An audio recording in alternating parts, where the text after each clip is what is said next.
Happy Saturday, all you Zenners saved by grace. You are on AmericanFreedomRadio.com listening to Zen in the Car Radio. All the monsters under my bed and in my closet say that I am Daniel Lewis Crumpton, so I'm going to trust them for the time being and go with that. Today is February the 20th, 2016. We got a really good show for you today.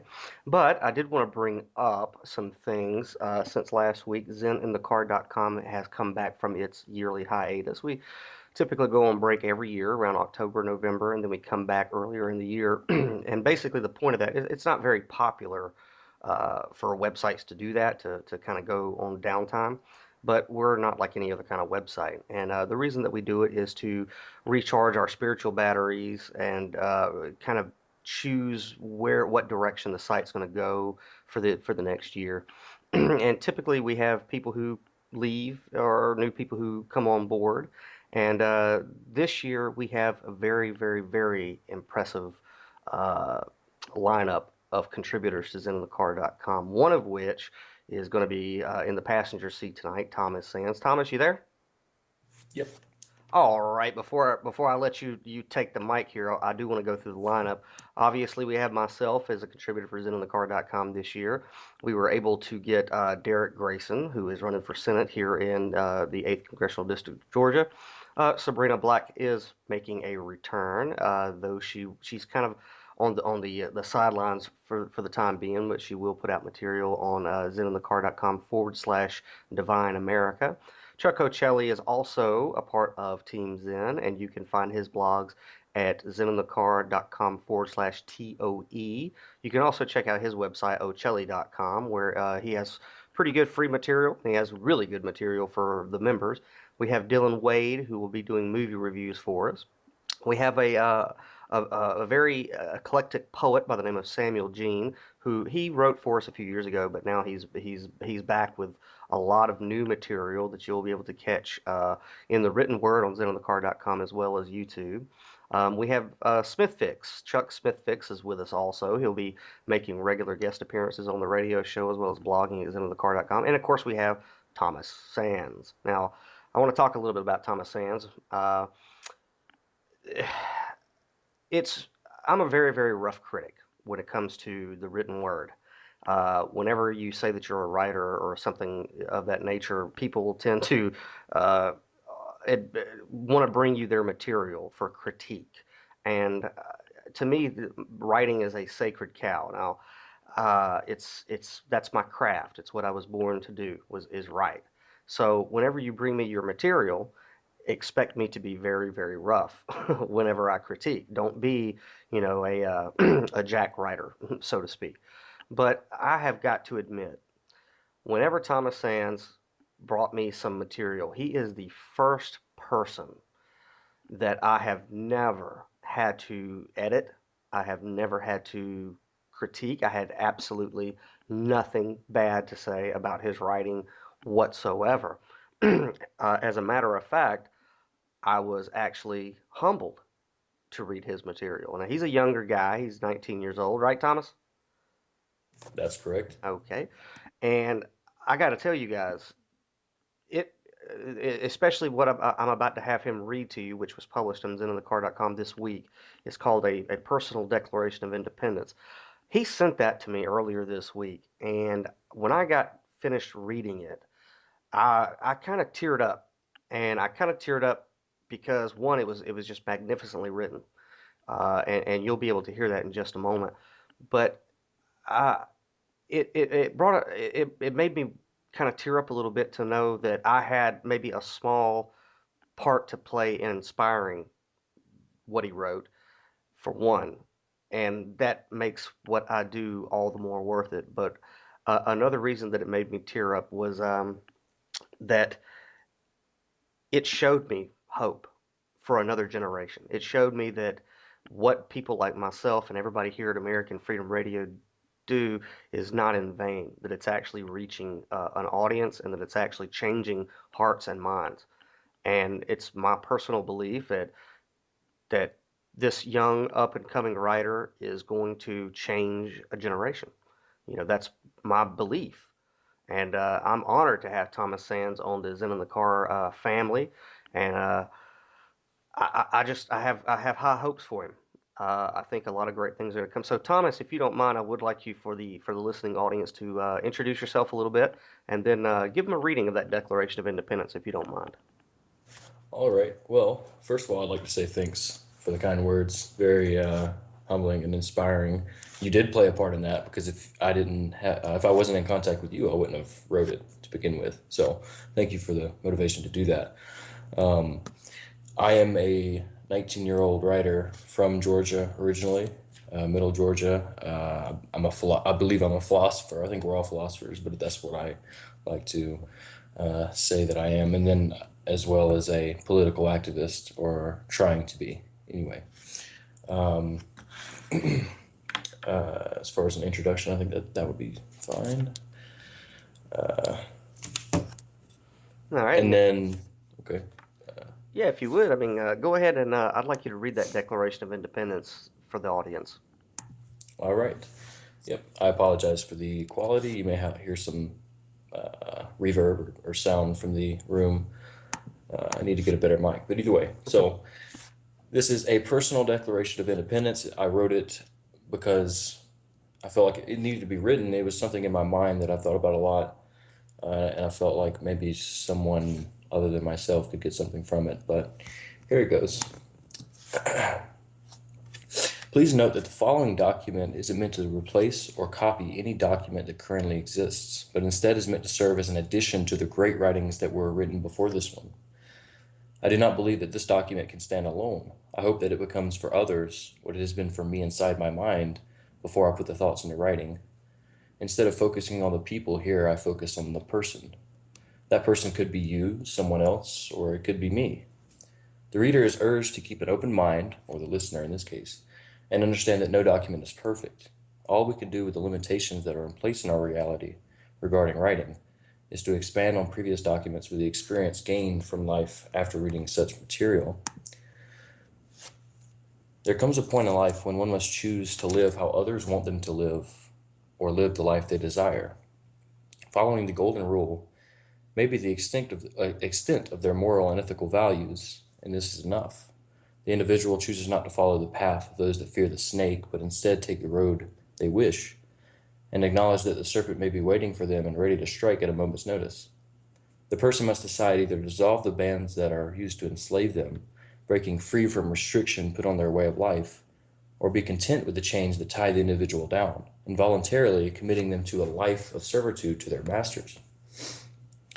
The difference between a right and a privilege is that one is inalienable, while the other is given by another person. The individual that wishes to break free from the bondage of restrictive privileges knows that from birth they have certain rights that no man should dare attempt to restrict. Any attempts to take away the life, liberty, pursuit of happiness, and other rights that have always been for the individual grants that person ethical and necessary permission to defend theirself with at least equal force which is or was inflicted upon them. The individual who has declared their independence from tyrannical rule has made clear to themselves that they understand that no one has the right to take any rights from someone else. A society may appoint other persons to a position of power, fed only with the privilege that is given, but their privilege stops when that same society has decided that they don't deserve or need it anymore. In some cases, like which we are seeing today, those people that society gave privilege to have used their power to attempt to take away the rights of the ones that appointed them to that power. Any opposition to this power is met with brutal force, and it is made clear that those who oppose will be imprisoned or killed. In such times, a person has the moral right and the duty to not only disobey the overreaching powers that be, but to also unite with other free people to burn the system that enslaves them to ash. Okay. The oppressive government, which we have let spiral out of control, has decided what they want is what we will have, and will do everything in their power to make what they wish to see a reality. They have incrementally corrupted a government not to serve the people, but to serve those few that are in positions of power. They have created a system that allows them to take what they wish from the people to build other systems that can in the end only inhibit the rights of the free people. They've imprisoned people for many years for crimes that were created with disregard to personal liberty. They've executed individuals in the streets for not complying with the rules which they feel are superior to the inalienable rights. They have created large standing armies to gain power and milk what they could from the people to fund it. They have turned the people against one another, and it has resulted in many casualties. They have constantly attempted to assault the voice of the people by taking control of, if not building, the largest media networks. They have decided that every child that is born in this nation or that will ever be born is property that belongs to them and them alone. They have built militarized police forces across the nation to further enslave the people and remain in control. As a friend of mine has said, rulers intend to rule. Today I declare that I am a free and independent person. I absolve all allegiance to the government which attempts to rule over me. I have decided to take a stand and no longer be afraid of the snake which may block my path. I concur that my rights include life, liberty, and the pursuit of happiness, and does not include the ability to take any of those things away from someone else, but does include the ethical and moral duty to defend them for myself and others. Today, I am free. Excellent, excellent. And see, part of the beauty of that document is that you took the actual Declaration of Independence and brought it back to today for a new generation. And I think that that is, we talk about, as in the car, we talk about evolution as revolution or revolution as evolution. And a lot of people who are in this movement, whatever you want to call it, um, they're stuck on the idea of recreating 1776. And I'm of the opinion that that just can't happen. We're in a new age, and it can't be done exactly the same way as 1776. It needs an upgrade. It needs a reboot, a reload. And what you've done here in this document is exactly that. And I want to thank you for writing that, dude. I really, really do. No I, problem. I think that the things that you said in that document, the things that you're saying in your writing, period. I mean, you've so far we've published three of your works. You pump it out like no. One of the complaints that I always get is that my stuff is very, very long. You know, I'm a long-winded guy, but you're able to condense this stuff down into the internet age to where people's attention span's only, a page or two. You know what I mean? 10 minutes Right, max. right. And I think that That's that's going to propel you even further is that you're knocking people in the face with so much truth in such a short space that it's going to appeal to people who wouldn't sit through, say, 10 pages of my crap. You know what I mean? So I, well, my attention span is about that short, so I have to make it work. well, that it works out great. It works out great. Now, shortly, our guest today is Greg Tharpe. We're going to be bringing him on the line in just a minute. I want to go ahead and give you his bio before we bring him in. As Greg Tharpe is an author, and he's a spiritual solutions and life transformation master. His thought-provoking and profound spiritual insight brings a new holistic spiritual perspective of God, self, the universe, truth, and life, which reveals ancient secrets in a more enlightening, empowering, and enriching way. Now, Greg's profound, practical, biblical, spiritual teachings about the soul connection causes transformation and increased faith in one's higher power, leading to greater abundance, happiness, healing, and holistic success. His mission and passion in life is to help people increase their faith and understand the divine power within them and how to access it for the wisdom and guidance necessary to create a happier, healthier, more prosperous, abundantly blessed, and fulfilling life. Now, Greg's book is called The God Send: How to Create Heaven in Your Life. It's a must read for spiritual seekers of greater clarity, truth, total success, transformation, and fulfillment. And you can purchase that book at www.gregtharpe.com. That's GregTharpe. And while we bring him on, or while we're waiting to get him on the line, you guys know that I am no fan of organized religion. Thomas, I also believe that you are no fan of organized religion, right? That's correct. That's right. It's my opinion that organized religion is the cause of every woe that we have in this world. However, I don't believe in throwing the baby out with the bathwater. Me and you have had long discussions about this the past couple of weeks about don't blame the Bible for the misrepresentation of the Bible. Don't Right, blame the person of Christ for the abuses that have been committed under the name of Christ, right? right. Well, I'll say this, that I think there's a lot to learn from uh, all texts. especially spiritual ones. We can't let those that take those and claim to be under those affect how we view them, I believe. Right. It's not fair to the Bible. It's not fair to, I believe that the Bible is inspired. Um, it's not the only inspired work, but I believe that the Bible is inspired, edited as it is. So I think that there's a lot that we can glean from it, obviously. And so, with that being said, we have Mr. Tharpe on the phone. How are you doing today, Greg? Hey, doing great. Daniel, how you doing? I'm doing pretty good, just doing a radio show and whatnot. We also have on the line Thomas Sands. Uh, Hey, he's Tom. he's going to be co-hosting Hello. with us. All right, Okay. all right, Greg. So your book is The Godsend. You want to tell us a little bit about that? Oh, yeah. Yeah, I years back I got started in I kind of backed into self-improvement and personal development. And it led me to spirituality. I'll make a long story short. And so I found out when I was in personal development that there was a lot of things I come upon some information that I knew people didn't know because it was my first time hearing it, and I was wondering, hey, where did these people get this information from? And I kind of like fell in love with it, and I had a passion for wanting others, my friends, to know this information because I felt like they hadn't been it wasn't they didn't know anything about it, Hmm. and so I really wanted to know about it because I felt like it could help them. And come to find out, wasn't many people really interested in it.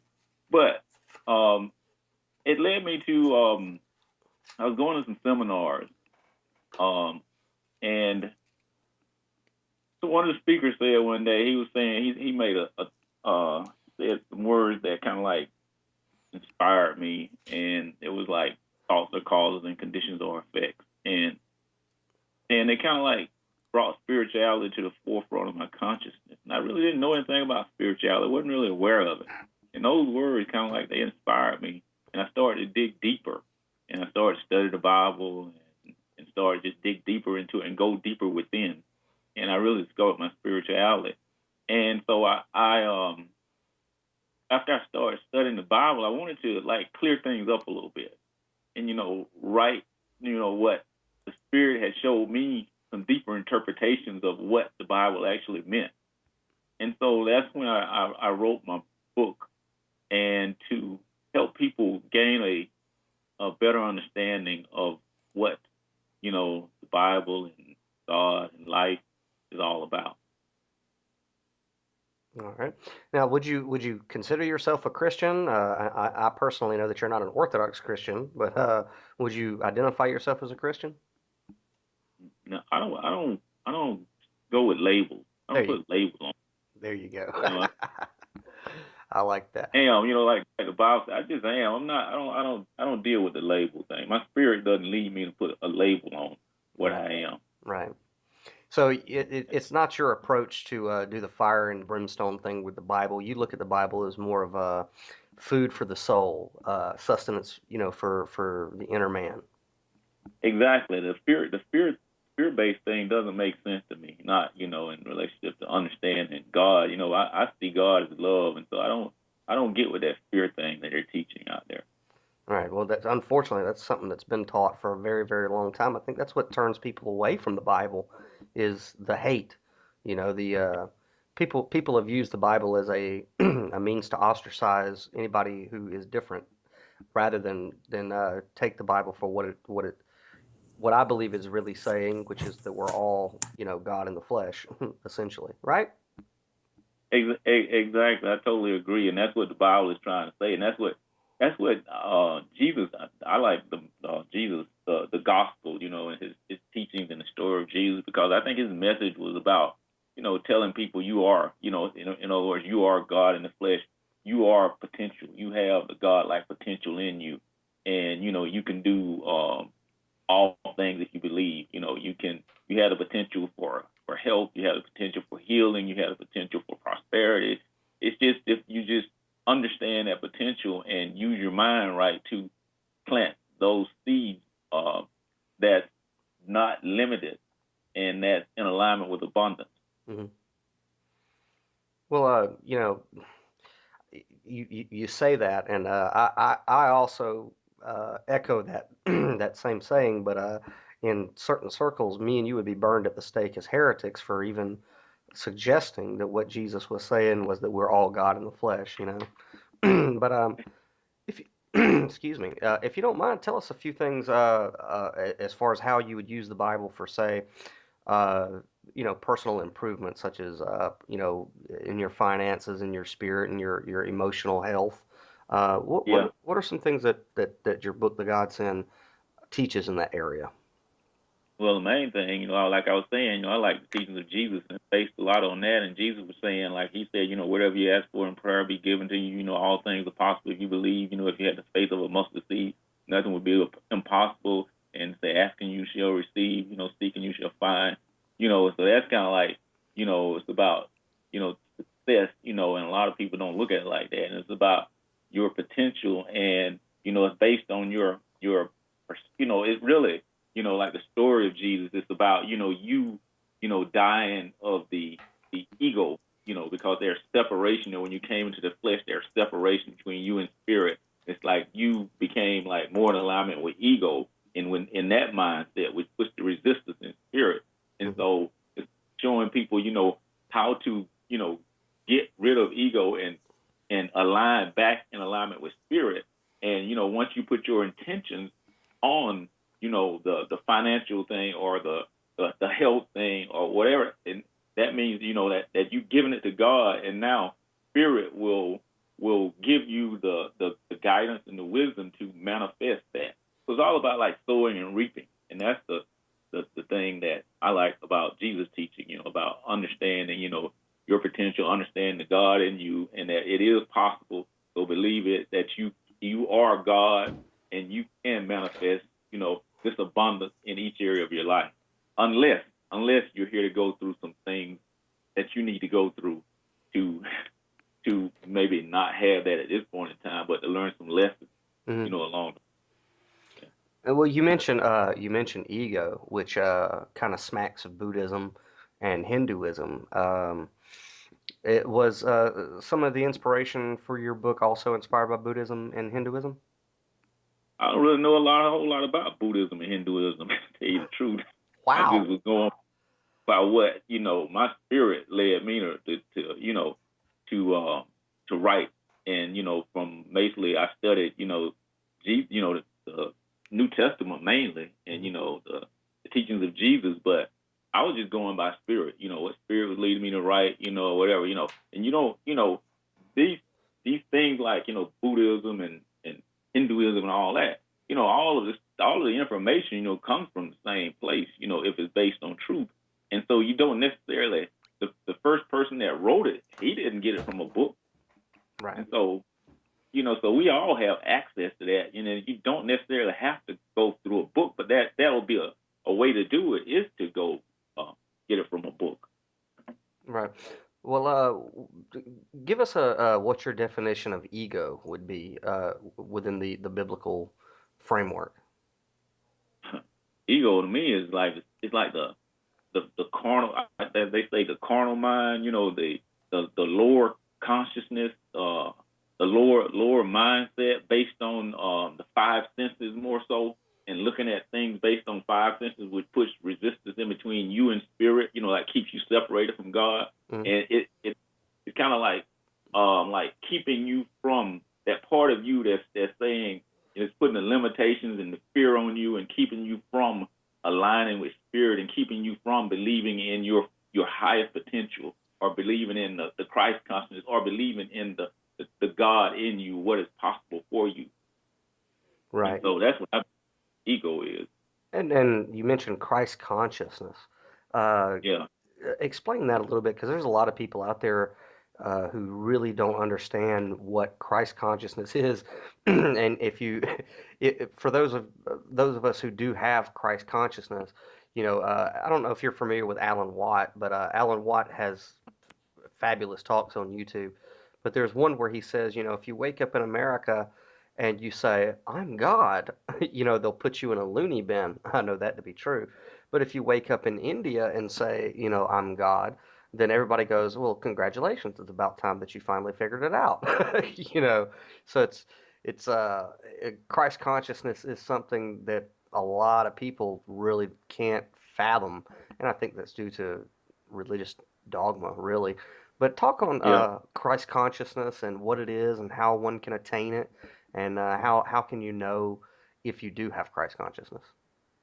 Well, I think it's like a school, and you like got different levels, of consciousness. And I also look at it as like different levels of spiritual understanding, and you can also call it different levels of faith. And so by the more you let go of ego, um, the the more you start to raise your awareness and consciousness, and like you go like I say, we're at different levels of understanding. I can only speak from where I am. You can only speak from where you are. Anybody can only speak from where they are. Mm. And so the object of this thing called life is this school is you starting to let go or surrender of that as you become more aware of that resistance to spirit or to your spiritual understanding, and you start coming more into spiritual understanding, you go to another level. And then as you start having more tests, as life tests you more and give you more challenges, and you start to understand, and you start to let go more of that human part of you, that ego part of you, you start to go to a higher level of understanding. And so as you start to go deeper within consciousness, deeper within spirit, you start to keep going to higher levels of consciousness. And that's what Christ was about. And so eventually you'll reach that Christ consciousness, and eventually the things that you ask for in prayer, they'll be given to you just like that. But it takes a lot of inner work to do that, and you got to let go. You got to let go of some of this illusion, because life is actually an illusion. And first, you have to understand that this is an illusion. It's an illusion, and as you start to let go and start to align with spirit more, it start to raise you up your consciousness or your faith or your energy level up to that Christ consciousness level. And at that level, that's where you're in peace. And the things in the world, you don't see them the same. You look at it completely different, and they don't affect you because your spirit, the consciousness of God in you, is what it's about. And what's going on in the world is just an illusion, and that doesn't change you or interrupt the flow of the spirit in you. And so there's no resistance in you. Your heart is totally open, and you're free of ego. And now you're at that consciousness level, and that's also the heaven level. You're in a state of heaven, in a state of peace, in a state of bliss. Even though you're in this world, you're not of this world. Right. And see, this is something that me and Thomas have been discussing. Not only is he a writer for the website, but he's my personal apprentice at the moment. But we've been talking, and it's funny that you say you're not familiar with Buddhism or Hinduism, but what you're saying echoes Hinduism. In Hinduism, they call this world Maya, or the Mm-hmm. illusion, right? Mm-hmm. The illusion of that we live in a holographic universe. And this is something that Mm-hmm. me and Thomas have been discussing for a long time, and I think it's one of the reasons that the Matrix movies, which we've done a show about, we're going to continue that at another juncture. But I think that's why that movie resonates with so many people, is because deep down at our core, we know that this world is just a holographic projection. Now, Right. once we can get our hands around that, um, Right. we have to ask the question of, okay, well, how then do you manipulate the matrix around us? And Mm-hmm. you're coming at it from a biblical point of view, which I think Mm-hmm. is fantastic. But Mm-hmm. I find it synchronistic that what you're saying echoes Hinduism and Buddhism as well, without you even Mm-hmm. having to study those things. Oh yeah. Oh yeah. Yeah. It's all the same. It's just different. Well, I remember, I used to be, it's hard for people to believe it, but I used to be a Southern Baptist. Don't throw rocks at me, okay? But one of the things that kind of got me on my spiritual path was that uh, I watched a debate on YouTube between an Orthodox Christian apologist and a Hindu guru, right? Mm-hmm. And if you stripped away the semantics, if you stripped away, the different terminology, they were both saying Hmm. the exact same thing. Right. And one of the things that the Hindus said was, this is heaven, this is hell, it's all within us. Right. Could you speak to that for a minute?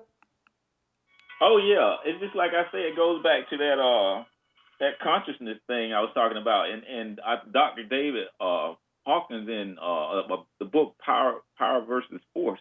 He talked about it. It's just like this a scale of consciousness, and it's a mindset. It's all mindset. Everything is mindset. Your life is mindset. It's a reflection of your mindset. It's a reflection of your perception of reality, which is a reflection of your mindset. But Dr. David Hawkins said that it's like at that lower mindset, that's more like a hell state. That's when you start to create and attract the things, because you planted those seeds, because you're in that carnal mind, because you're basing things in your five senses. Now you're unconsciously planting seeds, which bringing about things in your life that's really not pleasant and really not for your highest good. And so that's more at the hell type state. And then at the, like we talked about, the Christ consciousness, as you start to grow and start to understand more of who you are and understand more of the God within you and understand how the mind works and understand how to change your perception of reality, which is to plant better seeds or to remove the weeds, however you want to say, because the program is already in you for abundant success and happiness. Mm-hmm. That's the heaven in you. And so once you get out of the way, I say it like this: once you get the hell out of the way, and then the spirit will flow, and you'll raise up to that Christ consciousness, which is also that heaven state, which is also a heaven mindset. And so to me, it's just a consciousness and a mindset. So you're either at the hell type state mindset or the heaven type state mindset. So it's really a mindset of consciousness. Right. So you're not one to subscribe to a fiery abode where somebody who doesn't say a certain prayer a certain way will spend eternity suffering. That's not the hell that you're talking about, right? That doesn't even make sense. It's, when you say God is love in one breath, and then how could you say God will, allow people to, go through hell for the rest of them? Exactly, exactly. It never made sense to me. It's like George Carlin used to say, God loves you, but he's gonna send you to hell where you'll suffer for eternity. And one of the questions I've always asked is, what about people who never heard the gospel, before the Bible was written and things like that? What happens to them? And I've had some very staunch Baptists tell me, well, they're all in hell. That there's no out. Sorry. Yeah, God I don't. God pre-knew that he knew in his divine providence that they wouldn't accept the gospel anyway. So he allowed them to live in an era that didn't have the gospel, which is stupid. I don't. I believe we're all going to get it. We're just going to get it at certain times. I don't think God's going to give up on us, on any of us. I don't care what we're going through. In this illusion. You know, um, we're all eventually going to get it. We're all eventually going to see the light, Right. and it's just going to happen. It's just God. Just that's love, and some of us are slow, but we got to go through what we got to go through. That's just the way it is. We got our own path, and whatever it is we got to go through, we got to go through it. And some of us are more evolved than others, and we've already been through it, so we may not have to seem like we got to go through as much. I don't know, but Does it's just God, and we're all going to get there. does I, reincarnation fit into your interpretations of the Bible? and I believe in reincarnation because I believe it's like this school I was talking about.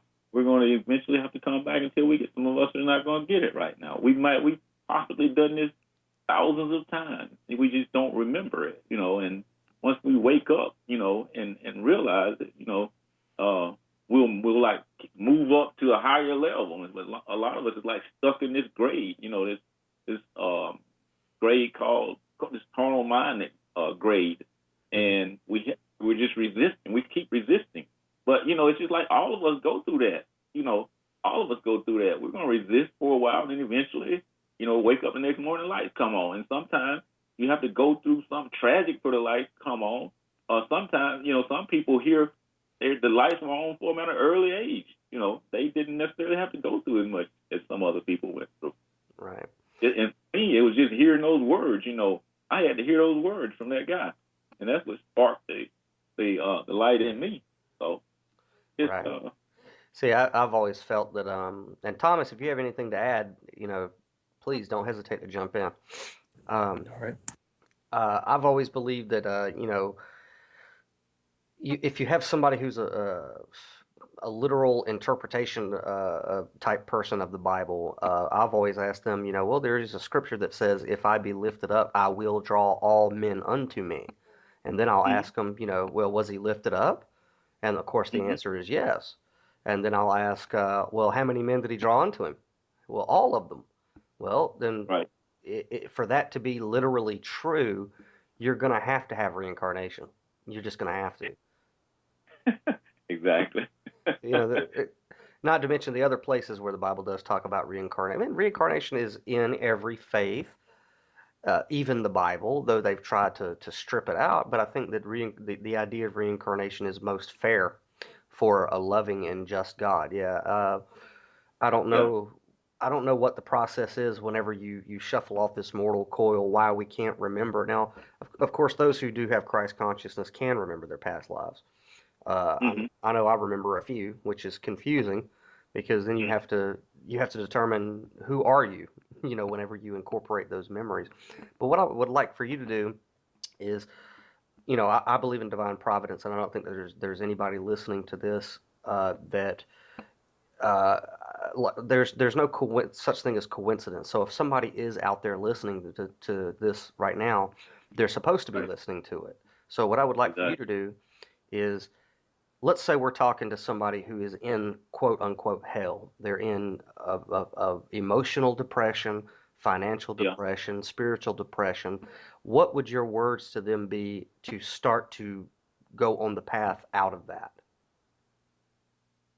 First thing, like I say, everything is um, perception. Your perception, or it's like a movie you created, and it's like it comes from your perception comes from your pretty much your environment mostly, and it's just like you have to change the your view of life, and to do that, I would say read some good spiritual books, or look at some good spiritual movies, or change the circle of people you're hanging around. Hang around or find a spiritual organization to hang with, and somebody that can inspire you and uplift you, and also where you can learn and grow from being in the present. Um, so yeah, I would just say change your environment and start to just meditate and go within and just start to understand, gain an understanding of your potential. Just set your intention to gain a deeper understanding of who you are, and like I say, change your perception, because that's what's causing um what's going on in your life that's not good. It's like you're looking at it in a negative way, and you have to flip that, find a way to flip that and change that, and look at things in a positive way, and just start to speak within and ask for guidance from within, and Okay. pretty much how you. Greg, if you could, I'm getting messages. Put your mouth just a little closer to the phone because you're breaking up just a little bit. Gotcha. If that's okay. But Yeah. so you said, and I wholeheartedly agree with you that the company that you keep is certainly Yeah. a huge contributor to your spiritual growth, your emotional growth. It's just a fact that look around you, look at the people that you associate with. There are some people who are just energetic vampires, right? Exactly. Exactly. Yeah. It's just the environment is a big thing. Information, your associations, and your environment. Those are the three things which kind of like form your beliefs, and you got you're planting in the wrong seed. That's all it is to it. And so you have to change. You have to change the seeds you're planting and plant some better seeds if you want a better harvest. And that's Right. the only way. It's got change is the main word. Change. You got to change. You got to change the way you're looking at things. And I know there's some people out there who It's like being stuck in a briar patch trying to get away from negative people, Oh yeah. negative circumstances, but it's absolutely imperative, for your own well-being that, I've often said, you can't pull somebody out of quicksand that is fighting against you. Mhm. They're only going to pull you down with them, and you're going to start to sink with them. So one Mhm. of the main things for spiritual growth, for any type of growth, is to cut your losses with dead weight, cut your losses with energetic vampires, psychic Yeah. vampires. Uh, Yeah. what's a good way to do that? What's a good, because they tend to want to stick around. You know what I'm saying? They don't want Yeah. to go. So what's a good way to cut ties with people like that? Only thing I can do is change it from like when you instead of spending 80% of the time with them, only spend 20% of the time with them, and you just set your intention. If you got your intention to change your life, and if it's true and honest, it's going to happen. If you got an addiction, if you got anything, if you set an intention and it's an honest, uh, true intention, it's done. It's done. It's just like, it's like God say, okay, you're honest. It's like He reading you. You're honest. You're true. I got it now. But Mm, if you set your intention and you really are not serious and true and honest, but you saying you are, in your head you are, but in your heart you're not, it's not going to happen. Bottom line. right, So it's not going to happen. But if you are true, it is going to happen. right. And Every I think one of the problems whenever people are trying to grow is that they anticipate some far off future success or destination, but it's really right now. I've often said that most people are crucified between two thieves: the thief of the past, which is worry or regret and guilt, and the thief of the future, which is worry. And we're never in the moment. You know, I attend Alcoholics Anonymous. I'm very open about that, and mm-hmm, it's not for everybody. I happen to find solace there. I like being in a mm-hmm, group of people that don't judge me and that I don't have to explain the nature of the addiction. But right, there are some people you got to stay away from in AA. There are some people who are just, they're not going to help you out, and we're not supposed to talk about it, so I won't mention any names. But there was one gentleman who said, this is a disease, and you're never going to be cured, ever. And, when it came my turn to share, I said, well, I wholeheartedly disagree with you on that. I'm sober yeah, today. Today I'm sober. Therefore, I'm cured today. yeah, So, I can't speak to tomorrow or the day after that. But right now, I am cured. In this yeah, moment, I'm cured. Which, I think that that's kind of what you're saying. But you could take that statement and apply it to emotional status or spiritual status, right? That it's basically capturing the moment and realizing that there's no destination that you have to go to except for right here, right now. exactly. Yeah, and then it's like you saying when you say that you're wherever you're saying God can't do that. God can't bring you from where you are, bring you up from where you are, and that's kind of like that's a lack of faith, and that's kind of like resisting what spirit and truth is all about. There is no limitations on what spirit can do, really. It's just the way it works, and that's a lack of faith saying that you can't. So that means it's not going to happen for you. Right. Thomas, is there anything you want to add? No, I can't think of anything right now. Oh, okay. You're worthless. No, I'm just joking. More of a listener here. This All is right. very entertaining, enlightening almost. Very, yeah, and see, Greg, you use words like enlightenment, which Yeah, that's something that Orthodox Christians would also kind of look at you and what's he talking about enlightenment? But enlightenment is the same as attaining Christ consciousness. Uh, exactly. I don't understand, and this is something that to me it's very simple, but I don't understand why Orthodox Christians don't understand that the person of Jesus or Yeshua was the ultimate placebo, in my opinion, because Mhm. whenever he would look at the people who were following him, he'd say, "Okay, okay, okay, look, I'm God in the flesh. Do you guys believe that?" And they would say, "Yeah," and he'd say, "Okay, well then you're inside of me." Right? I'm paraphrasing, obviously. This is the Exactly. authorized Crumpton version. Uh, Right. And then when he said, okay, well, you believe that I'm the Son of God and that I'm God in the flesh, so you're inside of me and I'm inside of God. So guess what that makes you? And most of them would just Right. scratch their head. But Exactly. what he was saying was, you're God in the flesh. Exactly. Exactly. He said, I am in you, you are in me, and we're in the Father. Hey, you God. And also he said in the Bible, it says that know that ye are gods, children of the Most High. Yeah, and when you ask a preacher about that, they'll say, oh, well, that's not really what he meant. He didn't mean ye are gods.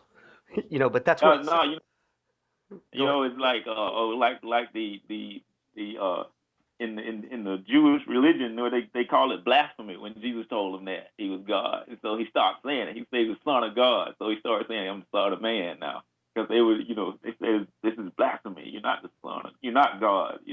Right. It, one of the things, and I think this is a perfect illustration, is whenever I pray, um, I don't close my eyes and I don't bow my head. Uh, I look up. We're not, the very notion to me that you're supposed to bow your head in some type of humility is blasphemous because we're told to come boldly into the throne room, right? To Mm-hmm. march right in there and make your demands of God. But you don't see that with most people who hold the Bible. You see them, they bow their head and cower in fear, and Yeah. they take the scriptures where it says, fear God, and they take Right. it to a place where I certainly don't think that's what the Bible is talking about. So, what would your interpretation of fear God mean? That I think that come from mainly from Judaism, possibly. I think that's mostly Old Testament stuff. I don't think Jesus taught fear God stuff in the New Testament. So I think that's that Judeo-Christian, what they call it. Isn't that what they call it? Yeah, Judeo-Christian. yeah, Yeah, when they mix theism into Christianity and a lot of the Old Testament stuff, is for that fear stuff. God kills people and fear God. But not. I don't think you fear God in a way of God doing any harm to you. I think fear comes when you plant those, you know, negative things or send negative karma out. Yeah, fear that. Fear thinking negative. That's the fear that you need to do more so than fearing God. And so, yeah, you can fear negative thoughts because you're gonna reap a negative harvest. For thinking negative thoughts. right. That's the only thing I know of can think of. And see, you have a lot of people also. You mentioned the word karma, and you'll have your Orthodox Christians, they don't like that either. But it's the same as reaping Yeah. and sowing. It's the same principle. It's just Same. summed up in one word, karma. It's just so many ways. It's so many different words. You can say it's so many different words for saying the same thing, and they stuck in. A lot of people are stuck in saying it one way. That means this, and it means this, and this other word it means so. You got to get out of that box of saying, just looking at things one way. Hmm. I look at them in all different ways. I use a lot of different words because I know these different words mean the same thing, the same exact thing. Right. And see, what I like about your teachings and your book is it's the opposite of your sorry sinner that you're not worth, you're worthless. All your righteous acts are as filthy rags. That's not what you're saying, and it's not what your Right. book is saying. It's more akin to what I believe the Bible says is that all of us are precious. We're precious gems in the sight of God, whatever you call God. Exactly. Exactly. Like, like I said, Jesus was telling people about their potential. He was telling them about the God, and that's what he was preaching. That was his his main message was faith. It's about faith and your potential. The God in you. It says, "Seek ye first the kingdom of God and His righteousness," and they say all things be added to you. So you don't have to really seek things. You just have to seek. Seek spirit, seek spiritual understanding, seek understanding of who you are, seek the God within you, and then get in alignment with that mindset, and then whatever you ask in prayer will be given unto you. Now, for those who might accuse you of being a prosperity teacher when it comes to, uh, wishing to attain, security in finances or material things, what would you have to say to them that would call you like a prosperity teacher or something like that? Money is part of life, and you should plant those seeds in your potential because you have the potential. God gave man the potential to serve and be rewarded for his service, to plant the seeds and reap the harvest. So that's just part of life, and that's part of your potential, and that's part of, since your potential is God, that is part of God. I don't know, people, I don't understand this. They think, they don't want to associate God with money. You associate God with money because you got money potential. You associate God with health because you got health potential. You associate with God with peace because you got peace potential, in adverse situations. And so that's just who you are. That's the potential you've got. And so, these people, I don't get it where they trying to, talk prosperity preaching and all this. Prosperity is a part of it, and you have that type of potential. If you serve, life will prosper you. That's Well, just it. I know that in most churches that I've hung out in, it's always pie in the sky, but only when you die. You know, it's never Oh, yeah, yeah, it's never enjoy liberty and prosperity here and now. It's always some far off, distant future. So I've never understood it. But we are going to come up on a break in about 9 minutes. And before we okay. do, I want you to let people know where they can find you on the internet and where they can purchase your book, if you don't mind. Yeah, and also I'll be having a teleseminar on the 24th, which is Wednesday at 7 o'clock p.m. And it's Secrets to Happiness, Health, and Wealth. And you can go to my website at www.gregtharpe.com, and you can sign up for that webinar and also sign up for my free newsletter. And you can purchase a copy of my book. And another thing I want to say before we go to break is about we're talking about prosperity. But say, for instance, if like I look at potential as being like the soul as being like spiritual soil, and say you've got this fertile soil out, and you got a garden, and you and you had seeds for prosperity, you had seeds for health, and would you not plant the seeds that you've been given to to to reap the harvest in your garden in this fertile soil? It's say, okay, I don't believe in prosperity, so I'm not going to plant these seeds because that's bad. But and so I don't believe in health, so I'm not going to plant these seeds. I'm not going to set my intentions on having health, and I'm not going to set my intentions on having prosperity. So I don't believe in those things, so I'm not going to use my soil to plant those seeds because that's bad. And I've been given these seeds, and I've been given this soil to manifest, like Jesus said, asking you shall receive whatever you ask for in prayer. So I'm not going to pray for these things because these things are bad, or I'm not going to plant these type of seeds. That's ludicrous to me. Right. It's a I've never understood what I guess it comes back from the Dark Ages. I've never understood the idea of in order to be a spiritual person, you have to be, uh, live in filthy rags and be broke and work from paycheck to paycheck and a part of a system. I've never understood that. Never understood that Yeah, at all. It never really made much sense to me. I've, you know, seeing as how there is no such thing as the future. There's only right now. What is it profiting you by having a type of spirituality that keeps you that way? Now we're about to go to break. This is Daniel Lewis Crumpton. I'm joined by Greg Tharpe and Thomas Sands on AmericanFreedomRadio.com. We'll see you after the break. All right, welcome back to Zen in the Car Radio, only on AmericanFreedomRadio.com. Of course, I don't think that any other network would allow me to be on the air except for AmericanFreedomRadio.com, so that means you're listening to AmericanFreedomRadio.com. We have in the passenger seat tonight Thomas Sands. You still there, Thomas? Yep, I'm here. And as our guest, we have author of the book Godsend, Greg Tharpe. We still have Greg on the line. yes, Daniel, I'm here. All right, I want to let everybody know they can go to www.gregtharpe.com for some of your teachings, as well as order your book. You can also go to AmericanFreedomRadio.com and throw us a little pocket change. We, of course, are fan supported. We don't have big corporate sponsors telling us what we can say and what we can't say. Also, if you could go to zeninthecar.com and hit that donate button, we would surely appreciate it. It takes money to run servers and things like that. So now that we're back from break, we were having a little off-air discussion about the the proper interpretation of the Old Testament, and I think Thomas wanted to ask you a question about that, Greg. And if you could, please speak up a little bit louder so we can get you on the recording right, okay? Okay. All right. I hope it's better. All right. So I had a question, I guess for you personally, or for both of you actually, regarding the Old and I guess New Testament as well. Is it purely allegorical, or is it actual history regarding the Old Testament? And as far as the New Testament, is it allegorical, or did these things happen, or are they stories to teach us and guide us through life?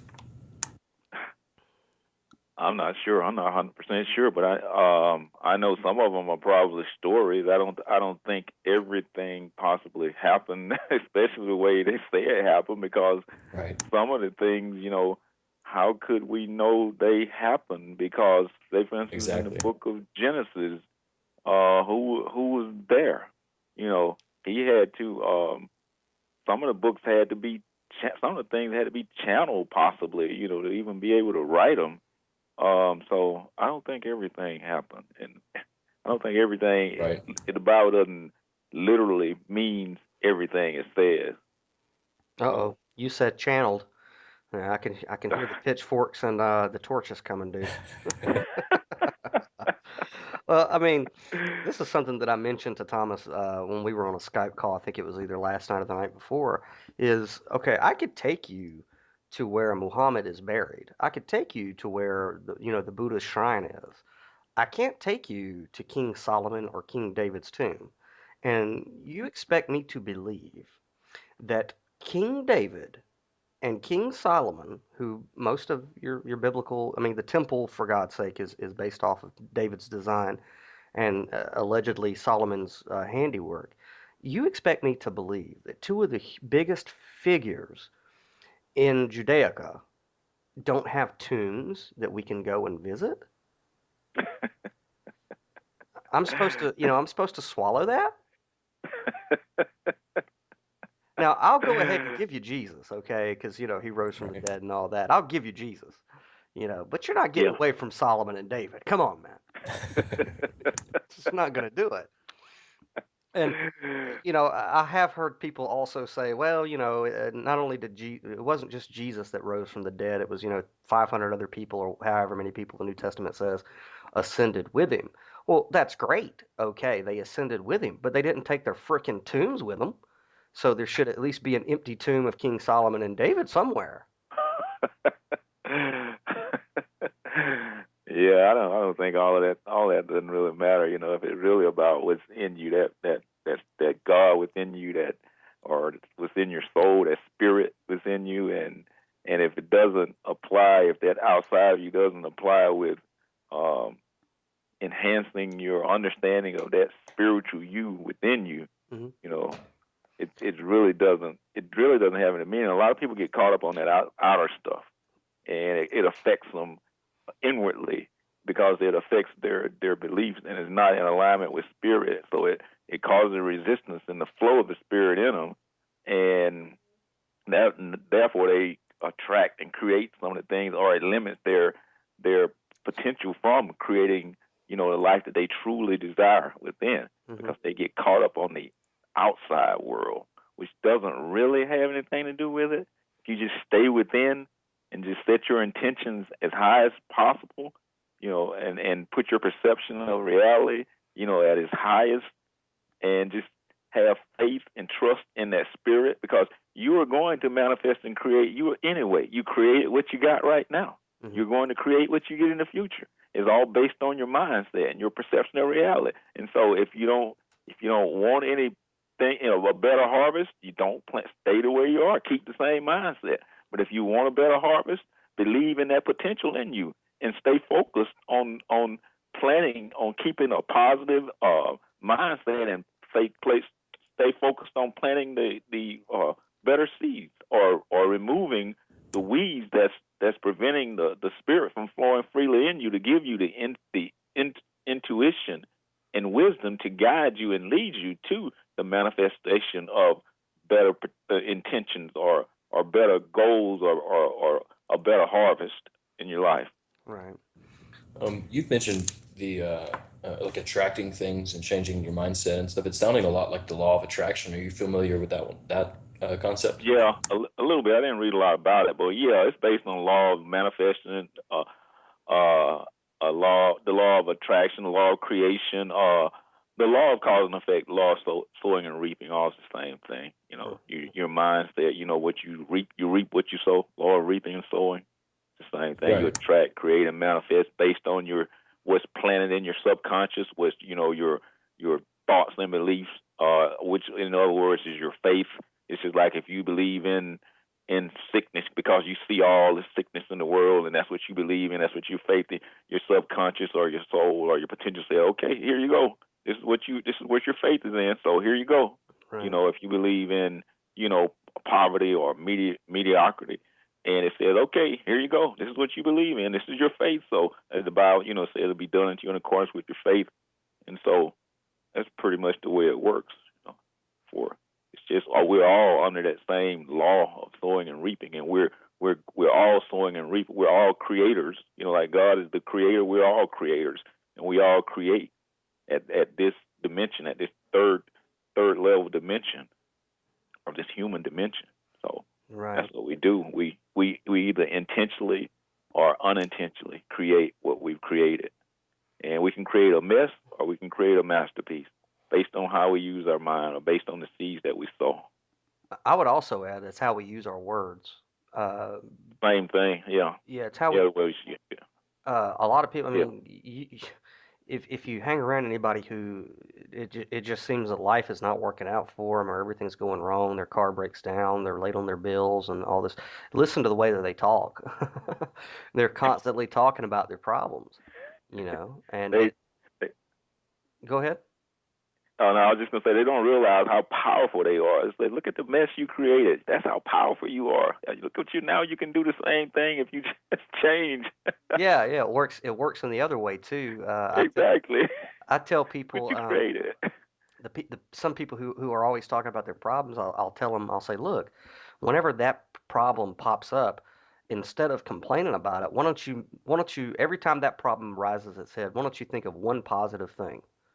Say one positive thing that's going on, and basically to use uh, reverse psychology, Right. and use negative situations as triggers to bring about positive thoughts. A lot of people complain that they're late on their bills and stuff like that. I'm like, well, there are a lot of people out there living under a bridge who ain't got bills. You know, Exactly. there's a lot of people. You may be eating Roman noodles all this week, which I've been there, done that, got the T-shirt, but you're at least you're eating. There, so that's a plus. But Exactly. I want to steer this conversation. Maybe I don't know if you want to get into it or not, but into the realm of demonology. I am a very spiritual person who believes in. I do believe that one of the things that the Bible is talking about is a war that's going on in the spiritual realms between what we perceive as good and what we perceive as evil. In your research, have you been able to dabble much in the study of demonology or spiritual warfare? No, I don't really know anything about demonology. I just understand it from the perspective of the negative energy, the lower consciousness, and the ego, and that's the only understanding I really have that may be related to demonology. It's just, the ego is always kind of like trying to keep you from um, getting in alignment with God or spirit. It's always trying to keep you from um, having your best life. It's always keeping you from resisting this truth that we're speaking here today. It's just it's it's. But on the other hand, I think it works both ways. You can't, it's like you can't live with it and you can't live without it, because without it, you wouldn't have, to go through those challenging times, which cause you to make that change to start to get more in alignment with spirit. But as far as the demonology thing, back to what you were saying, I don't really look at it from that perspective a whole lot. So I really don't know a whole lot about it, and maybe you can give us some more insight on that. Oh, there's not enough time in this show, brother. Oh, okay. Not enough time in this show.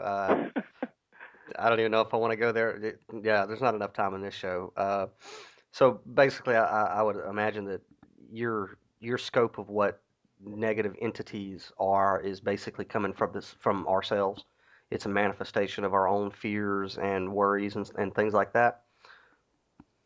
Yeah, I think it's a coexistence. Life is a coexistence of opposites. It's like I think negative is a resistance of positive too. Just like it's like stress is a resistance of peace.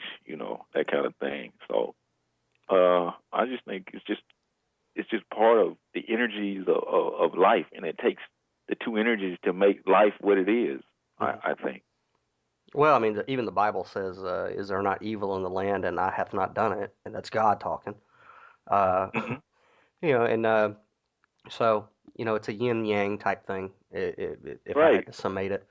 But It wouldn't work without it. I don't think life on this dimension would work without it. well, we have to have some type of resistance to force us to grow. You know. Right. Uh, Exactly. It's like that necessary evil thing. hmm Sometimes. hmm You know. Yeah.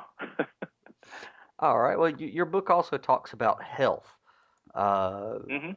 why don't you talk about that for a minute, and what is the scope of what you would consider to be living a healthy life? Oh wow. Yeah. Yeah. It's again everything. It's all the same. It just goes back to intentions. If you got the intention, to be healthy, Hmm and you're really true and honest about it and true to your word, you are going to be healthy because you are going to like have a mindset that is going to stop resisting health, and you're going to grow to a point where you no longer believe, see all the commercials about all of the drugs, and then you see all the sickness, and then you have all this fear. And as you get more alignment with spirit, you're going to trust spirit and know that God's never been sick, God's never been to the hospital, and spiritually, even though you may have to go through some little physical things, but you don't have that fear of health issues anymore.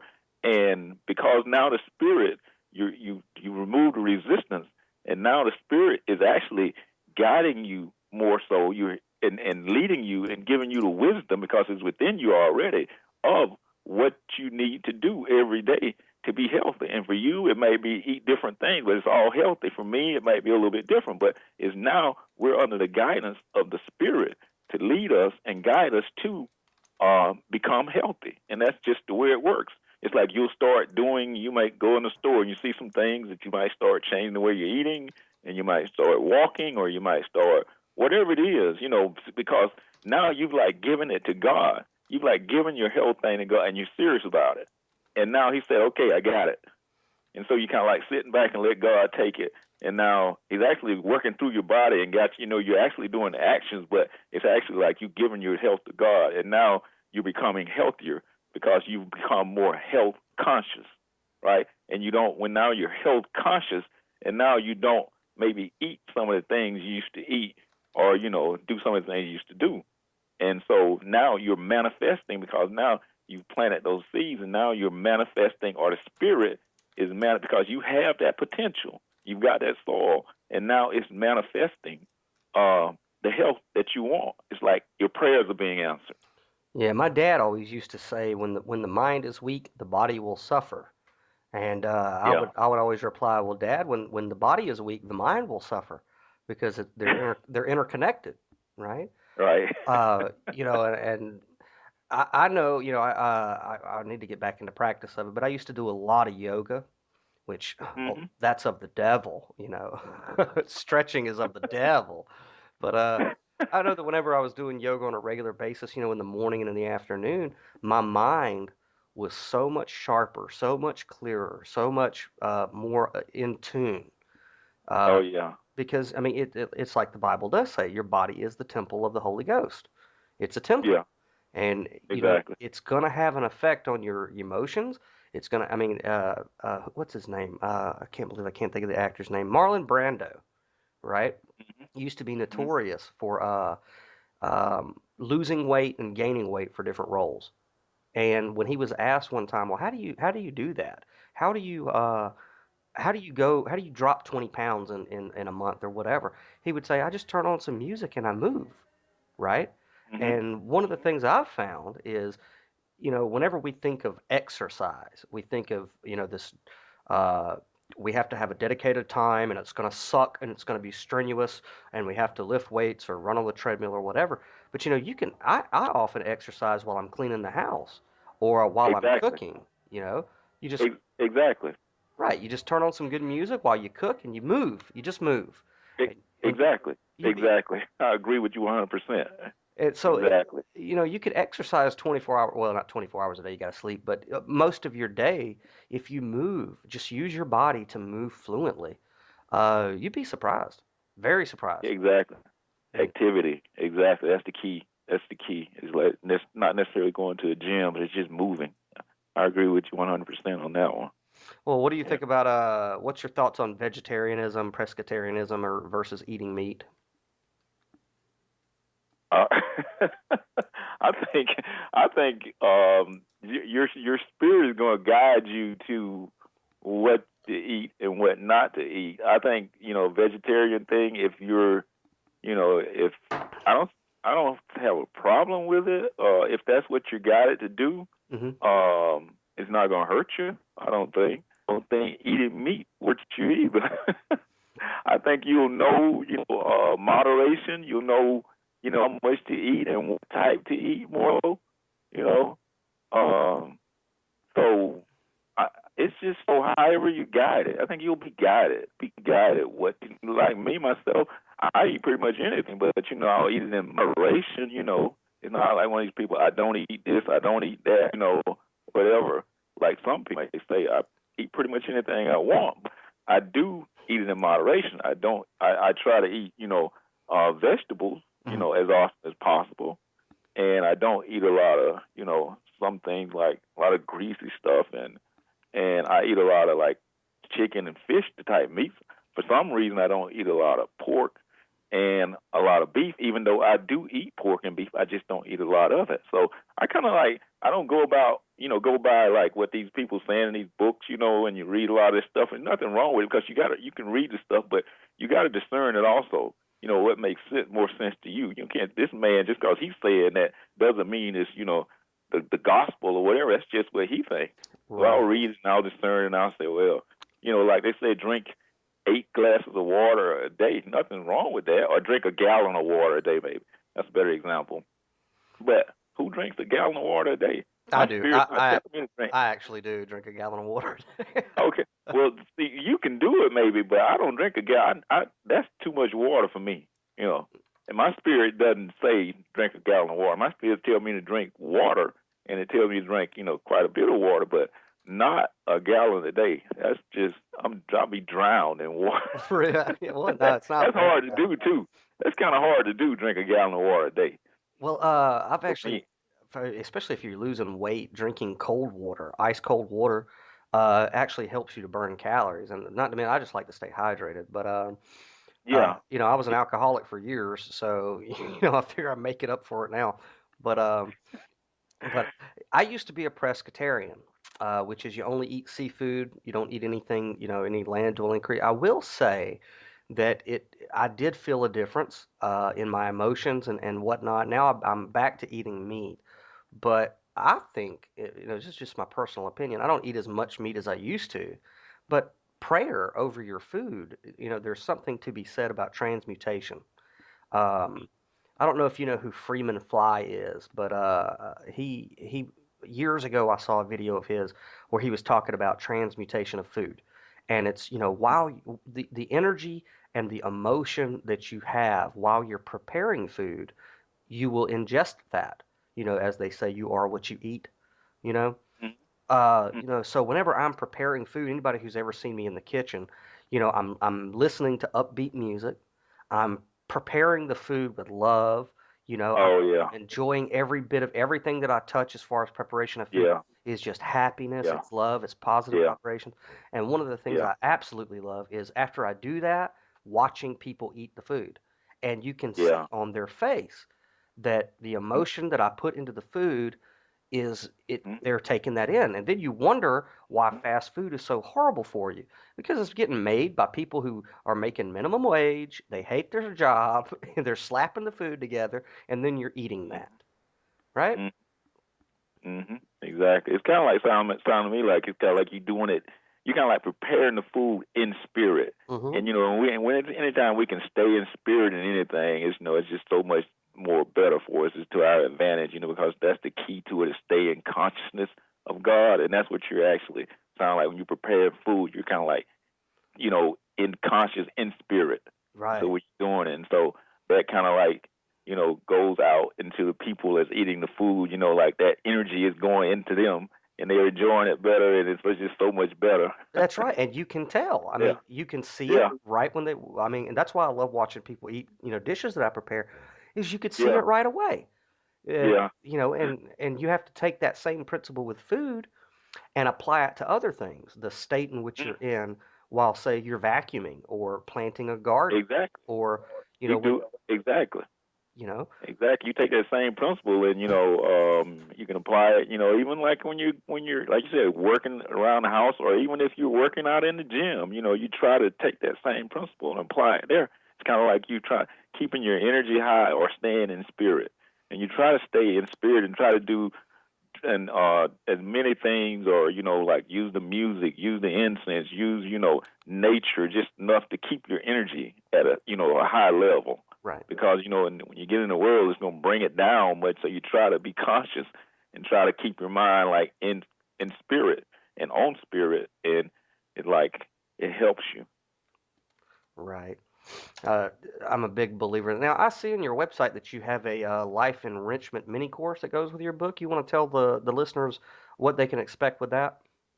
Oh yeah, the life enrichment, of course. That's I'll be doing the teleseminar on a lot of the points in that Mhm. course on Wednesday.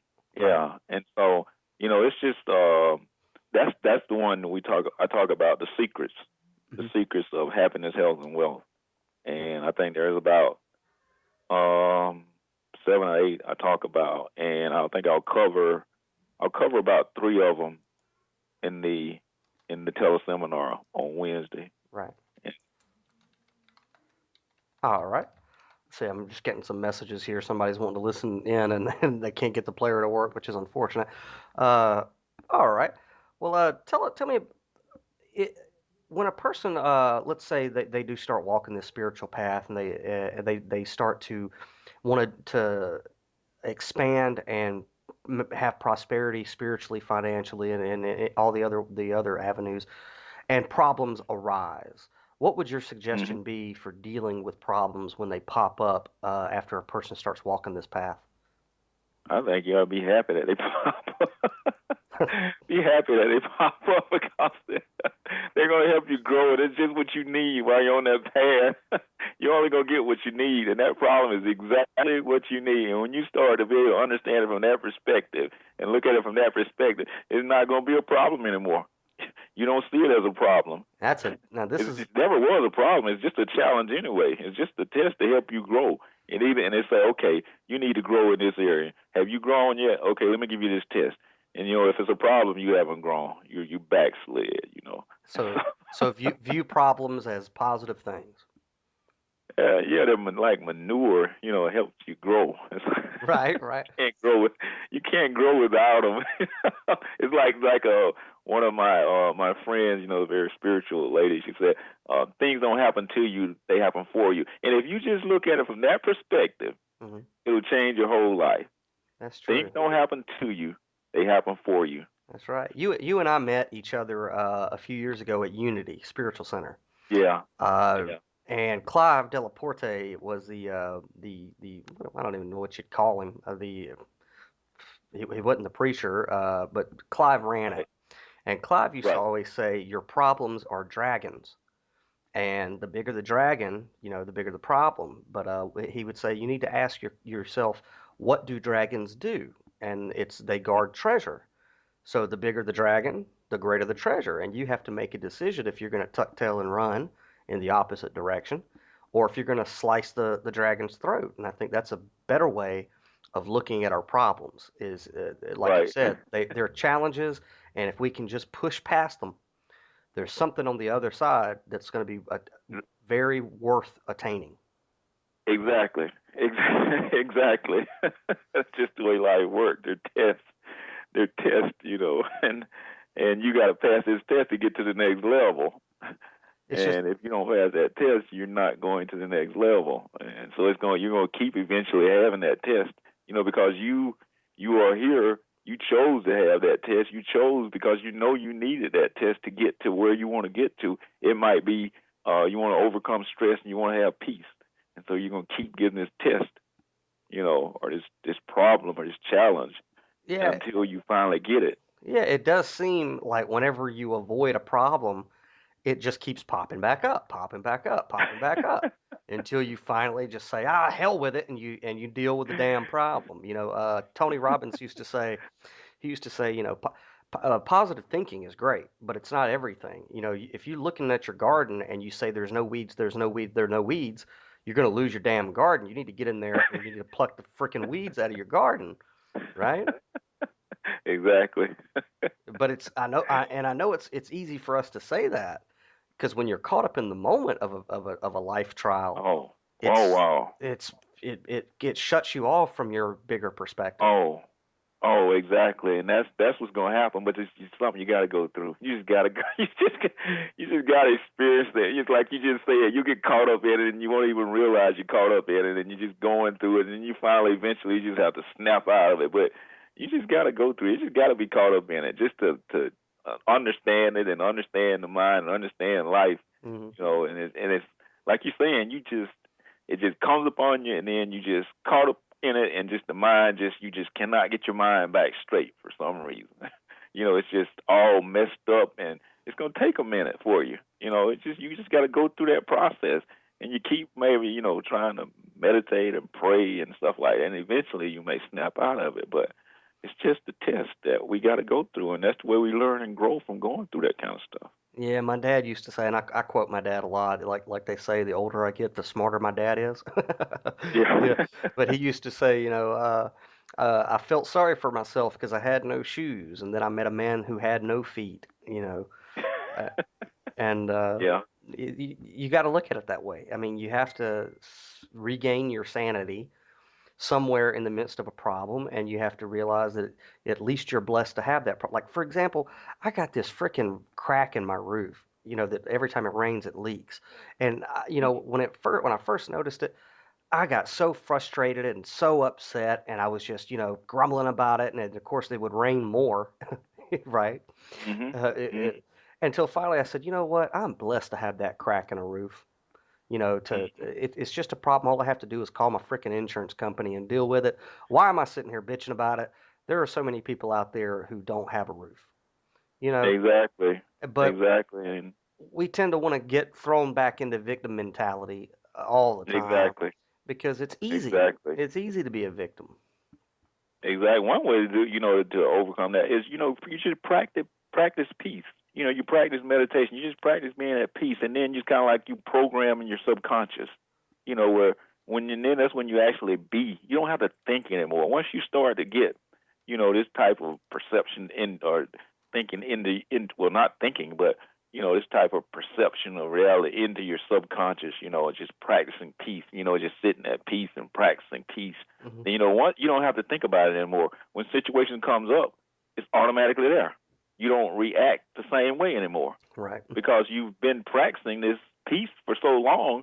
It's just now it's a part. It's who you are, and you're just actually being your authentic self because that's who you are. You are peace. You are love. You are abundance. You are joy. You are peace. You are all these things. And when you're not, you're resisting them. Right. Right. And I'm a big proponent of meditation, and you've mentioned it a couple Yeah. times tonight. Talk a little bit about and like especially with Thomas here, I've been teaching him that there is no right way, excuse me, Mm-mm. and there is no wrong way to meditate. Uh, Thank you. but if you don't mind, talk a little bit about your personal meditation and what your practices are. Yeah. I just kind of like I really like. I just go with the flow. Sometimes, I'll just do, a breathing, and I'll just sit, at a peaceful state, just imagining myself, like, for instance, being on an island, just a beautiful island, it's just relaxing, in a state of peace, and, sometimes in the meditation, I'll just do, the affirmations, but meditation is actually, it's actually a state of it's just not actually sitting and doing anything. It's just a state of peace, wherever you are, and you always want to try to be in that meditative state, because that's where you hear spirit, you hear your intuition clear, or your guidance clear, Mhm. or revelations comes clear. And so wherever you are, you try to keep that mind as peaceful as possible, and that is actually meditation, Mhm. and you're always in a meditative state as much as possible. But you can do the visualization, in the meditation, like you're saying. I'm glad you said it.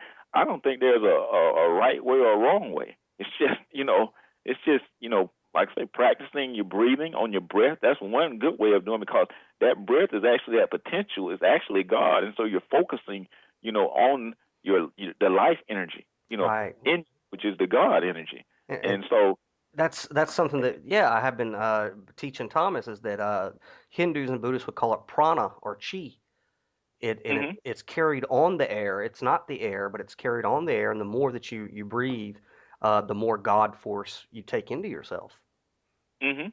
Exactly. And the more you become conscious of God, Hmm. and the more you become conscious of God, the better off you're going to be, because that's the key right there. Anything you do, you're like, like they said, you know, put God first in your life, or, God the head of my life, whatever, whatever you do, you become conscious of, okay, let me give this to spirit, let me set my intentions and let me let it go and give it to God. And so anytime you have choices and decisions to make, now you're conscious of the process of how to give it to God, to let God, make the decision for you. And then you become more clear, and you start having the feeling. You feel however you get your answer, and from, maybe a lot of times it's from feelings, it doesn't feel right, or it feels right. And that's actually God giving you the answer to what you ask. And so, and you become, it becomes a habit, Hmm. or it becomes just natural for you to just start to,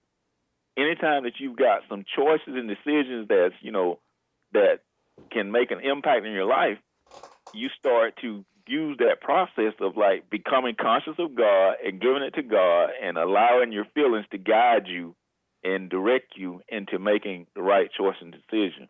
And Right. so that's real big, I think, as far as being conscious like that in your life. Thomas, you still on one? Yep, just listening. While we're talking about meditation, did you have any questions? Because I know this is something that me and you are dealing with off the air, but you got any questions about meditation for Greg? No, I have a comment regarding meditation, though. I'll say this, that in my experience, nothing is better for depression and whatnot than sitting down and giving your mind time to rest. Meditation has really helped me personally with that. Yeah. Exactly. And like I was saying, not to cut in on you, but just practicing peace. Right. I used to know Peace, this. I think. I used to know this old country black woman, which you get a lot of wisdom if you listen to old black country women, right? Her name was Albertina, and I was going through a particularly rough spell. She said, "Honey, you know what you need to do with them problems? Just forget about them. They take care of themselves." And she was telling the truth, and I was like, "Damn, she's got a point." And she's been on the Yeah. earth a little longer than me, so I find that these problems that we obsess about, if we just let them go, and like they say in AA, let go and let God, whatever you conceive God to be. I certainly don't think God is an old man with a beard, sitting on a throne. Right. God is spirit. Right. But if you They do, you just let go of the problems. They take care of themselves. They really, really do. they do. They do, but just to letting go, that's not as easier said than done sometimes, though. That's the thing. That's the truth. You just you just say, okay, I'm letting go, and then the problem, boom, all these negative thoughts still bombarding you in your head, all these negative visions, all this negative stuff, and you can't get away from it. You're caught up in it, like you said earlier. Yeah. And so that's why you practice peace. You just practice peace till you get it programmed in you. And that's what you're actually doing. A lot of time in meditation, you can be like subconscious programming. You're programming peace. So now when things come out, I'm at peace. You know, my automatic reaction is peace, regardless of what happened, because I know this is not real. I know this is an illusion. And so I just stay within, and I am peace. So I just stay true to myself, which is peaceful. And I think you haven't mentioned it, but you've been demonstrating it.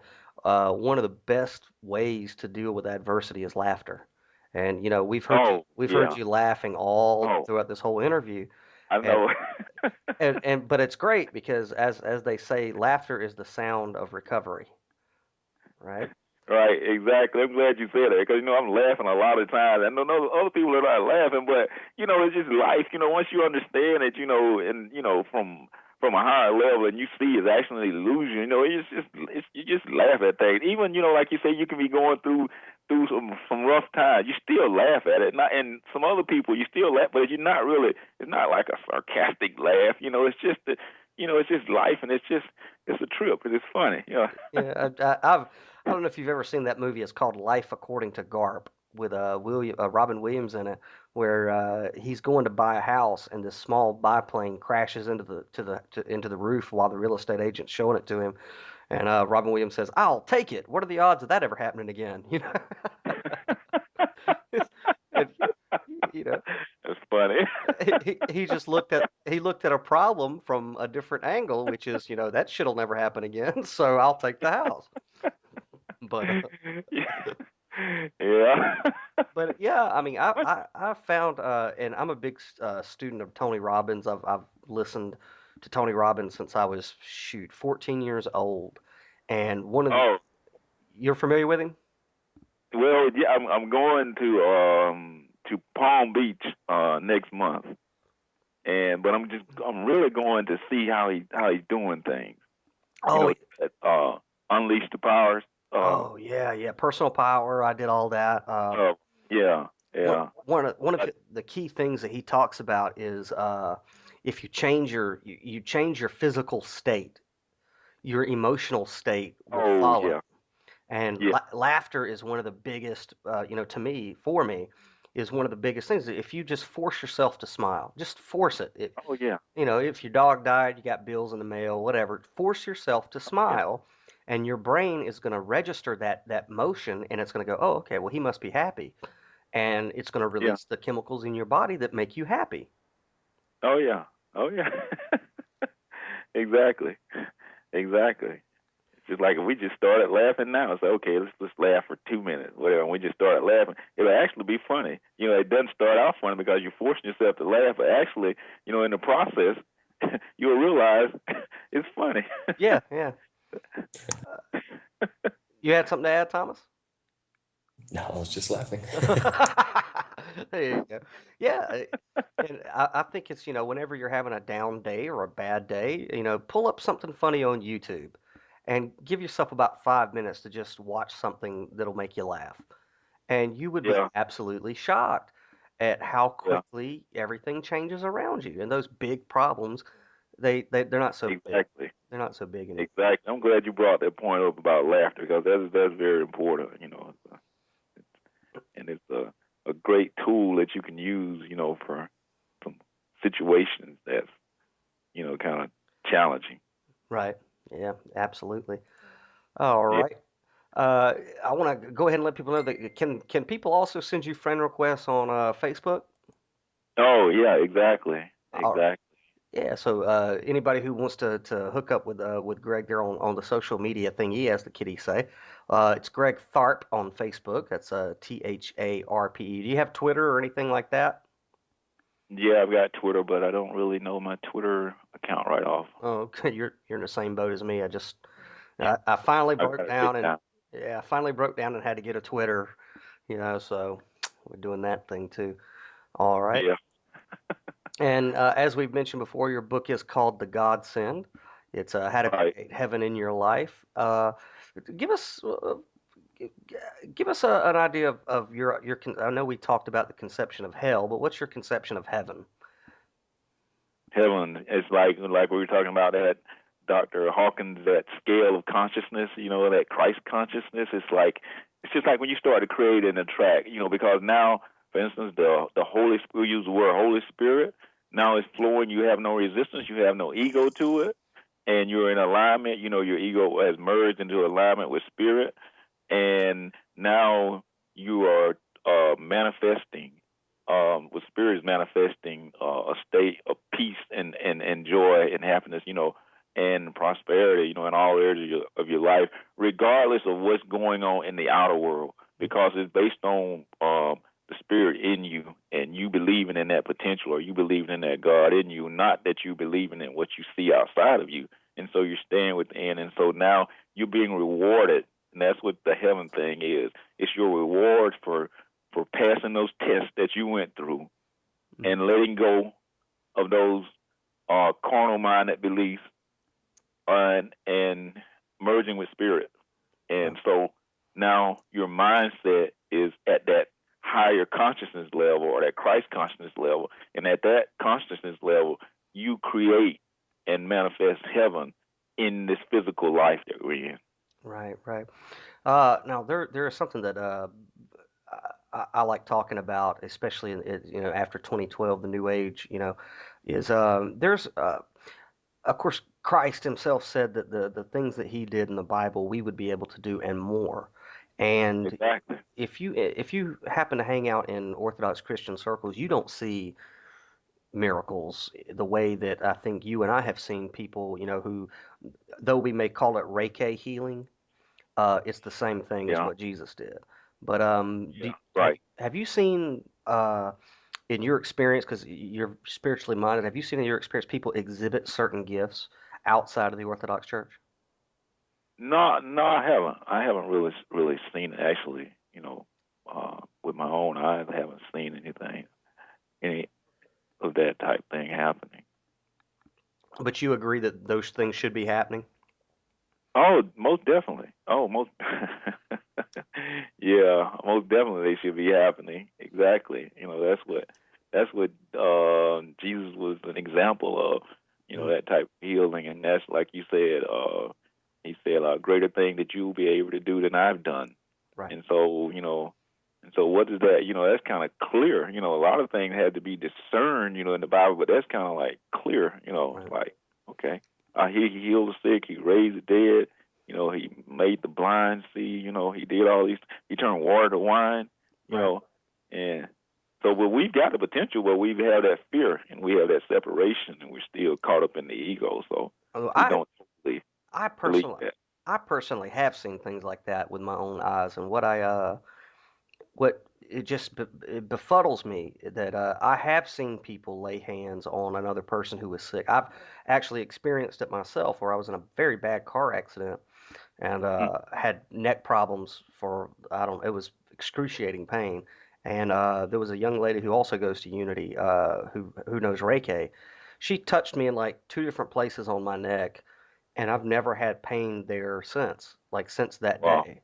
So, but what I find curious is that, she would call it Reiki and I would call it Reiki, but people in the Orthodox Church would call her a witch.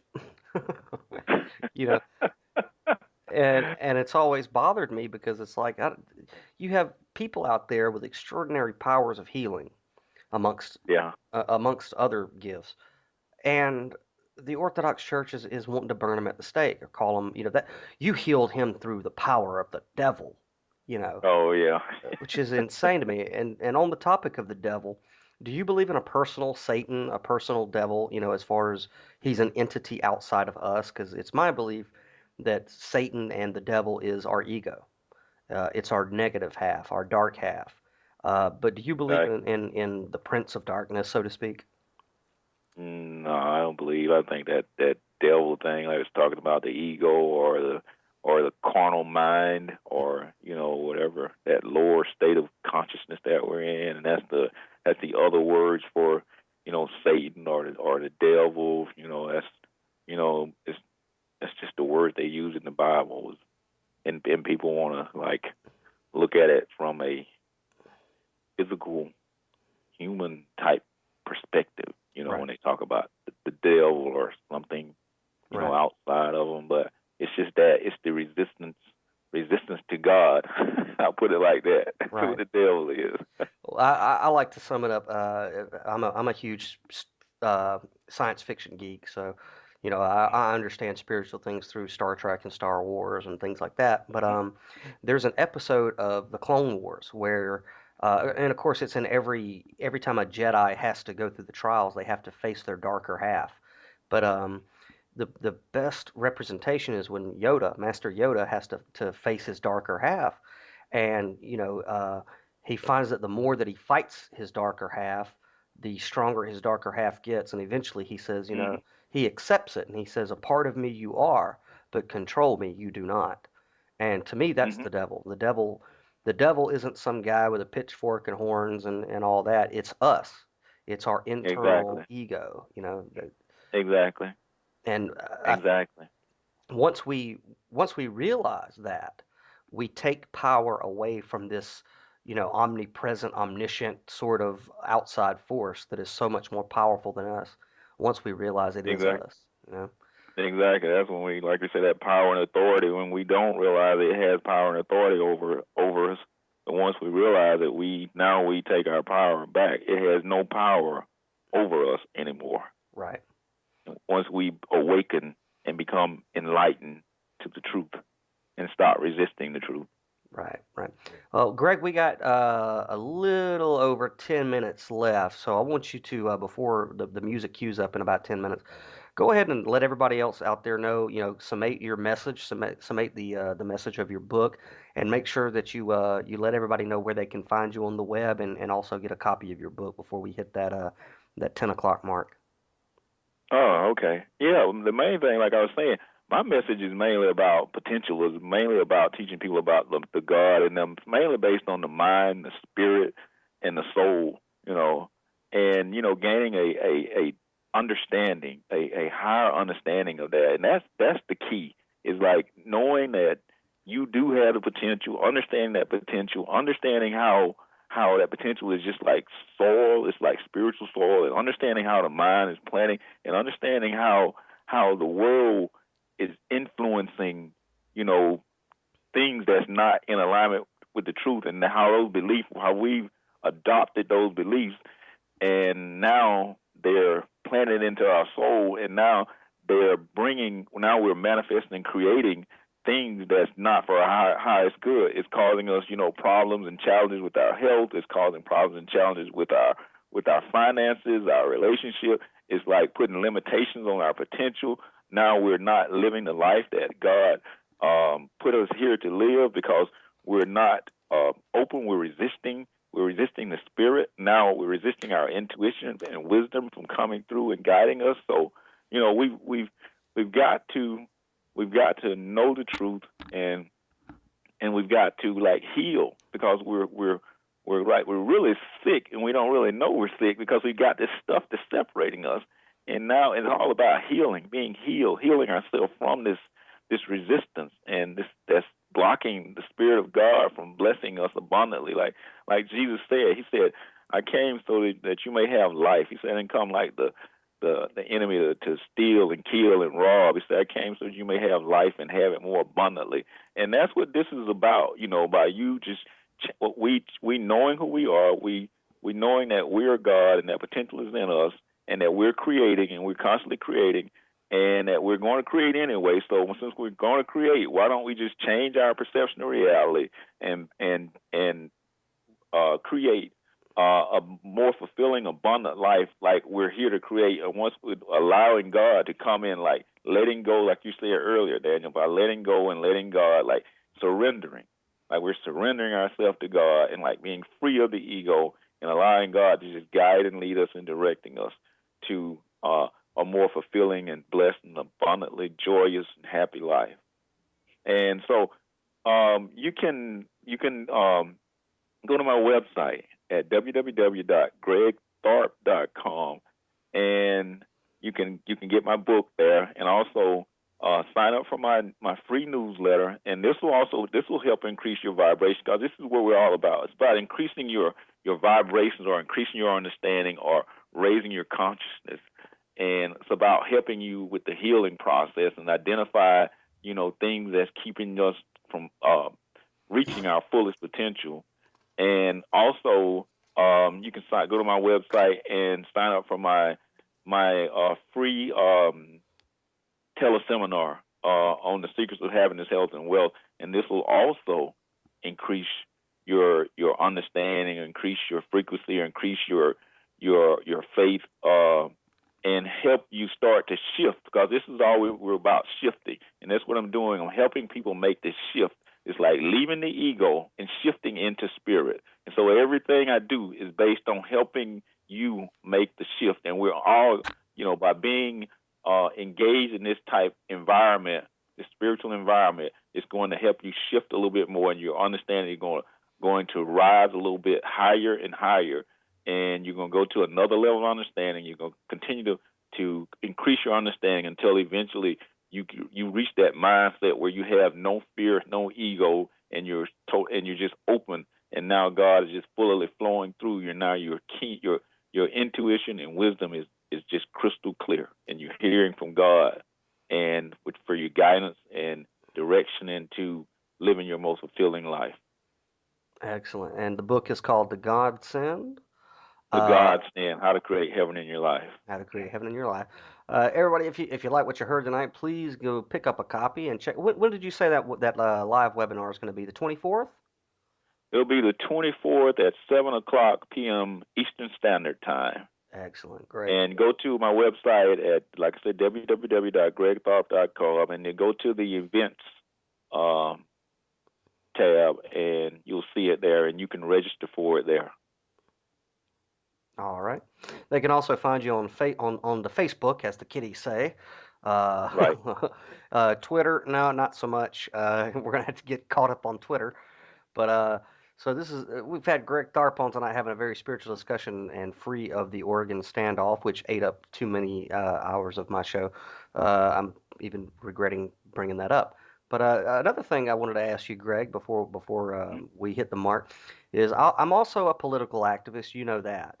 How important do you think it is to be politically active or to be engaged in world affairs as a spiritual minded person? I think it's important, but I think it's a balance that a person that they don't neglect their inner work, and that they don't allow that to interfere with their spirit from actually working in them and through them and for them, because like I say, all of that doesn't, and this is gonna sound kind of crazy right now, but it matters, but it's not really real. What is real is you shifting more in alignment with that, because if you say, for instance, a person's into politics or whatever, but they're not doing their inner work, they're not into spirituality, they're not making the shift, it's worthless. It's not with their purpose. All right. Well, that's the music cueing us up for the end of the show. I want to thank my guest, Greg Tharpe. I want to thank Thomas Sands for being in the passenger seat. You can pick up his book, The Godsend, at www.gregtharpe.com. This is In the Car Radio with Daniel Lewis Crumpton on AmericanFreedomRadio.com. We'll see you next Saturday.